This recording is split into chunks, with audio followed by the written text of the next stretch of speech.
കണ്ണൂർ കായലോട്ടെ റസീനയുടെ ആത്മഹത്യയിൽ മാതാവ് പോലീസിന് നൽകിയ പരാതിയിൽ ആൺ സുഹൃത്തിനെതിരെ ഗുരുതരമായ ആരോപണങ്ങൾ. റഗീസ് വിവാഹ വാഗ്ദാനം നൽകി മകളെ ലൈംഗിക പീഡനത്തിന് ഇരയാക്കിയെന്നാണ് ഒരു പരാതി. മറ്റൊരു വലിയ പരാതി നഗ്ന ദൃശ്യങ്ങൾ പകർത്തി ഭീഷണിപ്പെടുത്തി. കേസിൽ ബന്ധുക്കളെ പ്രതി ചേർത്തത് രാഷ്ട്രീയ ഇടപെടലിനെ തുടർന്നാണെന്നും മാതാവ് ചൂണ്ടിക്കാണിക്കുന്നു. പരാതിയുടെ പകർപ്പ് 24 കിട്ടി. ആ പരാതിയാണ് സ്ക്രീനിൽ ഇപ്പോൾ പ്രേക്ഷകർ കാണുന്നത്. കണ്ണൂരിൽ നിന്ന് അരുൺ പൂപ്പറമ്പ ടെലിഫോണിലുണ്ട്. Arun, good morning. അരുൺ, കൂടുതൽ വിവരങ്ങൾ എന്താണ് ഈ സംഭവത്തിന്റെ? ഇന്നലെയാണ് തലശ്ശേരി ACPക്ക് മുമ്പാകെ റസീനയുടെ മാതാവ് ഈ പരാതി നൽകിയത്. റസീനയുടെ ആൺ സുഹൃത്തിനെതിരെയും തന്റെ മകളുടെ മരണവുമായി ബന്ധപ്പെട്ട അന്വേഷണം നടത്തണം എന്നതാണ് ഈ പരാതിയിലെ പ്രധാനപ്പെട്ട ആവശ്യം. ഈ പരാതിയിൽ ചൂണ്ടിക്കാണിക്കുന്ന ചില ഗുരുതരമായിട്ടുള്ള ആരോപണങ്ങളുണ്ട്.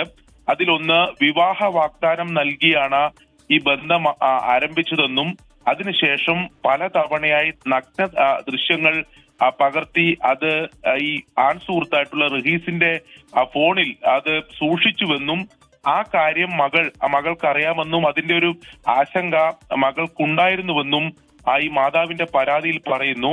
ഈ നഗ്ന ദൃശ്യങ്ങൾ ഈ ഫോണിൽ സൂക്ഷിച്ചത് തന്നോട് മകൾ പറഞ്ഞിട്ടുണ്ടെന്നും മകൾ മുമ്പൊരിക്കൽ ആത്മഹത്യക്ക് ശ്രമിച്ചു എന്നുൾപ്പെടെയുള്ള ഗുരുതരമായിട്ടുള്ള കാര്യങ്ങളാണ് ഈ മാതാവിന്റെ പരാതിയിൽ ഇപ്പോൾ തലശ്ശേരി ACPക്ക് മുമ്പാകെ നൽകിയിട്ടുള്ള പരാതിയിൽ പറയുന്നത്. ഈ പ്രശ്നങ്ങൾ നിലനിൽക്കെ അത് പറഞ്ഞു തീർക്കുക എന്ന് പറഞ്ഞാണ് ഞായറാഴ്ച, അതായത് ഈ സംഭവം നടന്ന ദിവസം ഈ ആൺ സുഹൃത്തായിട്ടുള്ള റഹീസ് അവരുടെ നാട്ടിലേക്ക് എത്തിയത്. അങ്ങനെ മകളെ അങ്ങോട്ട് വിളിച്ചു വരുത്തി. അതിനുശേഷം പക്ഷേ ആ പ്രശ്നങ്ങൾ പറഞ്ഞു തീർത്തില്ല. അതിനിടെയാണ് മറ്റു വിഷയങ്ങൾ ഉണ്ടായത്. ആ നാട്ടുകാർ ആ വിഷയത്തിൽ ഇടപെടുകയും പിന്നീട് അതിന്റെ മനോവിഷമത്തിൽ ഈ കാര്യങ്ങളൊക്കെ പുറത്തറിഞ്ഞു എന്നതിന്റെ മനോവിഷമത്തിലാണ് മകൾ ജീവനൊടുക്കിയതെന്നാണ് ഈ മാതാവിന്റെ പരാതിയിൽ പറയുന്നത്. നിലവിൽ അറസ്റ്റ് ചെയ്തിട്ടുള്ള പ്രതികൾ അവർ യഥാർത്ഥ പ്രതികളല്ല. അത് ഇന്നലെ തന്നെ മാതാവിന്റെ പ്രതികരണത്തിൽ അങ്ങനെ ഒരു കാര്യം പറഞ്ഞിരുന്നു. അത് രാഷ്ട്രീയ ഇടപെടലിന്റെ ഭാഗമായിട്ടാണ് SDPI പ്രവർത്തകരായിട്ടുള്ള 3 പേരെ പോലീസ് അറസ്റ്റ് ചെയ്തത് എന്നതാണ് മാതാവിന്റെ പരാതിയിൽ പറയുന്നത്. ആൺ സുഹൃത്താണ് തന്റെ മകളുടെ മരണത്തിന് ഇടയാക്കിയത്, അതിന് കാരണം എന്ന് മാതാവ് പറയുന്നു. പക്ഷേ പോലീസ് ഇതിലൊരു പ്രാഥമികമായിട്ടുള്ള അന്വേഷണം നടത്തിയിട്ടുണ്ട്. ഈ മാതാവിന്റെ പരാതിയിൽ പറയുന്ന കാര്യങ്ങൾ പൂർണ്ണമായി ശരിയല്ല എന്നതാണ് പോലീസിന്റെ പ്രാഥമികമായിട്ടുള്ള അന്വേഷണത്തിൽ കണ്ടെത്തിയിട്ടുള്ളത്. പക്ഷെ ഇതിൽ വ്യക്തത വരുത്തണമെങ്കിൽ ഈ ആൺ സുഹൃത്തായിട്ടുള്ള മൈഗിൽ സ്വദേശി റഹീസിനെ പോലീസിന് കണ്ടെത്തേണ്ടതുണ്ട്. റഹീസിനെ ചോദ്യം ചെയ്യേണ്ടതുണ്ട്.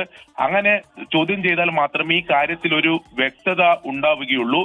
അതോടൊപ്പം തന്നെ നിലവിൽ കൂടുതൽ അറസ്റ്റിലേക്ക് പോലീസ് കടക്കുന്നുവെന്ന വിവരം കൂടി ലഭിക്കുന്നുണ്ട്. സദാചാര ആക്രമണം എന്ന നിലപാടിൽ പോലീസ് ഉറച്ചു നിൽക്കുകയാണ്. അതിൽ കൃത്യമായ തെളിവുണ്ട് എന്ന് പോലീസ് ഇന്നലെ തന്നെ സിറ്റി പോലീസ് കമ്മീഷണർ വ്യക്തമാക്കിയതാണ്. കൂടുതൽ അറസ്റ്റിലേക്ക് കടക്കുമ്പോൾ ആ കാര്യത്തിൽ പോലീസിന് കൃത്യമായ തെളിവുകൾ ഉറപ്പിക്കണമെങ്കിലും ഈ ആൺ സുഹൃത്തായിട്ടുള്ള റഹീസിനെ കണ്ടെത്തേണ്ടതുണ്ട്. അതിന് റഹീസിനായി തെരച്ചിൽ ഇപ്പോഴും തുടരുകയാണ്. അയാൾ ഒളിവിൽ പോയി എന്ന വിവരമാണ് പോലീസ് എന്തായാലും നൽകുന്നത്. എന്തായാലും ഈ മാതാവിന്റെ പരാതിയിൽ പോലീസ് അന്വേഷണം നടത്തുന്നുണ്ട്. പക്ഷേ ഗുരുതരമായിട്ടുള്ള ആരോപണങ്ങളാണ് മാതാവിന്റെ പരാതിയിൽ ഉന്നയിച്ചിട്ടുള്ളത്. നിലവിലെ അറസ്റ്റിലായിട്ടുള്ള പ്രതികൾ അത് രാഷ്ട്രീയ ഇടപെടലാണെന്ന് പോലും മാതാവിന്റെ പരാതിയിൽ പറയുന്നു എന്നതാണ് ഏറ്റവും പ്രധാനപ്പെട്ട കാര്യം. പക്ഷെ പോലീസ് ഇത് പൂർണ്ണമായി ആ പരാതി ശരിയല്ല എന്നതാണ് പ്രാഥമികമായിട്ടുള്ള പോലീസിന്റെ വിലയിരുത്തൽ. അരുൺ പൂപ്പറമ്പയാണ് ടെലിഫോണിൽ ഉണ്ടായിരുന്നത്. കണ്ണൂരെ റസീനയുടെ ആത്മഹത്യയിൽ ഒരുപാട് ദുരൂഹതകൾ ബാക്കിയാകുന്നു. മാത്രമല്ല, ഈ ആൺ സുഹൃത്ത് നഗ്നചിത്രങ്ങൾ പകർത്തിയെന്നുള്ള പരാതി വളരെ ഗൗരവമാണ്. ഇതൊക്കെ തന്നെ ആത്മഹത്യയിലേക്ക് നയിച്ചു എന്നുള്ള കാര്യം പോലീസ് ഗൗരവമായി അന്വേഷിക്കട്ടെ.